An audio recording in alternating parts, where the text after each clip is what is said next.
آج کا جو موضوع ہمارا نماز کا ہے، تو سب سے پہلے جو لفظ نماز ہے اس کا مطلب کیا ہے؟ نماز کہتے ہیں نیاز مندی کے عمل کو. کوئی بھی ایسا عمل جس کے اندر نیاز مندی پایا جائے وہ نماز کہلاتی ہے. لیکن جب بھی الفاظ نماز کا آتا ہے تو ہمارے دل میں والہانہ اور عقل و شعور میں یہ بات جاں گزی ہو جاتی ہے کہ اللہ کی بارگاہ میں جھکنا، اللہ کے سامنے نیاز مندی کرنا اور اپنی پیشانی کو زمین پر اللہ کی رضا کے لیے رکھ دینا نماز کہلاتا ہے. دوستان محترم، اب زندگی کے اندر نماز کی اہمیت کیا ہے اور ہمارے اسلاف نے نماز پڑھی کیسے ہے، فقط ان دونوں باتوں پر گفتگو کرنی ہے کہ نماز کے زندگی میں نماز کی اہمیت کیا ہے. سب سے پہلے تو اللہ تبارک و تعالیٰ نے متعدد مرتبہ قرآن کے اندر نماز کا ذکر فرمایا ہے. جو اہل علم ہیں ان کا کہنا یہ ہے کہ اللہ تبارک و تعالیٰ نے کم و بیش 750 مرتبہ قرآن میں نماز کا حکم دیا ہے. اور یہاں پر ایک بات قابل غور ہونی چاہیے، اکثر اوقات لا علم لوگ اس بات کی قسمیں کھا جاتے ہیں کہ قرآن میں نماز پڑھنے کا ذکر نہیں ہے، فقط نماز قائم کرنے کا ذکر ہے، اور دل کی نماز ہمیشہ بندہ پڑھتے دل کی نماز قائم ہو جاتی ہے. تو دوستان نعوذ باللہ اگر فقط دل کے اندر نماز کا ارادہ کریں، دل کو نیاز مندی کے لیے جھکا لینا، یہی اگر نماز ہوتی تو حضور صلی اللہ علیہ وسلم راتوں کو لمبا قیام نہ فرماتے، غار ہیرا میں جا کے عبادت نہ کرتے، غار ثور میں جا کے عبادت نہ کرتے، مسجد نبوی کا وجود نہ ہوتا، خانہ کعبہ کا وجود نہ ہوتا. ان تمام چیزوں کا وجود یہ اس بات کی تصدیق ہے کہ اللہ تبارک و تعالیٰ کی بارگاہ میں وہ ادا کی جائے جس طرح سے مصطفیٰ کریم نے نماز پڑھنے کا ہمیں بتایا ہے. دوستان محترم، اب نماز اس قدر اہمیت کی حامل ہے کہ وہ بندے کو بتاتی ہے کہ بندے نے زندگی کو گزارنا کیسے ہے. یعنی کہ جب وہ صبح اٹھتا ہے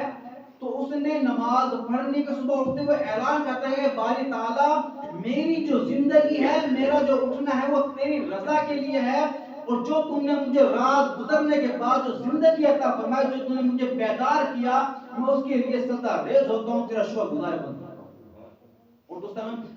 دنیا میں سب سے پہلے فجر کی نماز حضرت سیدنا آدم علیہ السلام نے ادا کی ہے. دوستان محترم، پھر نماز بندے کو جھکنا سکھاتی ہے. اور دوسرے اگر فقط نماز کے عمل کو دیکھ لیں، ایک عام بندہ مثال لے کہ جب بندہ کبھی بھی کسی کے سامنے، کسی بھی بڑے کے سامنے جاتا ہے تو جب اس سے کوئی غلطی ہو جائے تو وہ کہتا ہے حضور والا میں آج کے بعد توبہ کرتا ہوں،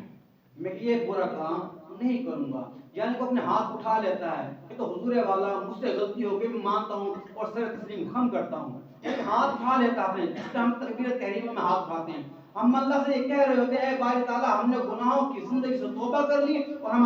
ہاتھ اٹھاتے ہیں کہ آئندہ کا بعد سے عمل نہیں کریں گے. اور دوستان محترم، اگر بندے سے کوئی زیادہ ہی بڑی غلطی ہو جائے تو پھر شرمندگی سے آنکھیں جھک جاتی ہیں، گردن جھک جاتی ہے اور ہاتھ مان لیتا ہے اور کہتا ہے اے اللہ تعالیٰ مجھ سے واقعی غلطی ہو گئی، میں واقعی گناہ گار ہوں، تو میں تیرے بارگاہ میں نیاز مندی کے ساتھ کھڑا ہوں، بس مجھ پر تو فضل فرما دے. دوستان محترم، اور پھر یہی وہ پھر اللہ کی حمد و ثنا کر رہا ہوتا ہے، اللہ کی بڑائی بیان کر رہا ہوتا ہے، اور پھر اللہ سے طلب کر رہا ہے اے باری تعالیٰ مجھ پر انعام فرما، ان لوگوں کی طرح انعام فرما جس پہ تو نے انعام کیا ہے، اور مجھے ان لوگوں سے بچا جس پر تو نے غضب کیا ہے. دوستان محترم، پھر اگر پھر بھی بات نہیں بنی غلطی کی، یعنی کہ پہلے ہاتھ اٹھا لیا اپنی، یعنی کہ تسلیم کر لیا اپنی خطا کو، اس کے بعد سر جھکا کھڑا ہے تب بھی بات نہیں بنی، تو پھر جھک جاتا ہے بندہ کہ اب تو شاید مان جا، اب تو مجھ سے مجھے غلطی کی سفارش فرما دے، مجھے معافی عطا فرما دے. لیکن دوستان تب بھی جب بات نہیں بنتی تو آخر حل ایک ہی بنتا ہے، یا تو اپنی دستار اٹھا کے قدموں میں رکھ دیتا کسی کے، یا پھر اپنے پیشانی کو اس کے قدموں پر رکھ دیتا ہے کہ اب تو مجھے معافی عطا فرما دے کہ میں اب تو مٹ گیا ہوں اور میں نے اپنی غلطی کو تسلیم کر لیا ہے. دوستان محترم، نماز بالکل یہی چیز ہے. ہم اللہ کی بارگاہ میں اپنی نیاز مندی کو پیش کر رہے ہوتے ہیں کہ باری تعالیٰ ہم نے پہلے اپنی خطا کو تسلیم کیا اور ہم نے ہاتھ اٹھا لیے کہ واقعی ہم خطا وار ہیں، ہم جو ہے مجرم ہیں. اس کے بعد ہم تیری بارگاہ میں گردن جھکا کے کھڑے ہو گئے کہ باری تعالیٰ کہ واقعی ہم سے خطا ہوئی ہے، ہمیں معافی عطا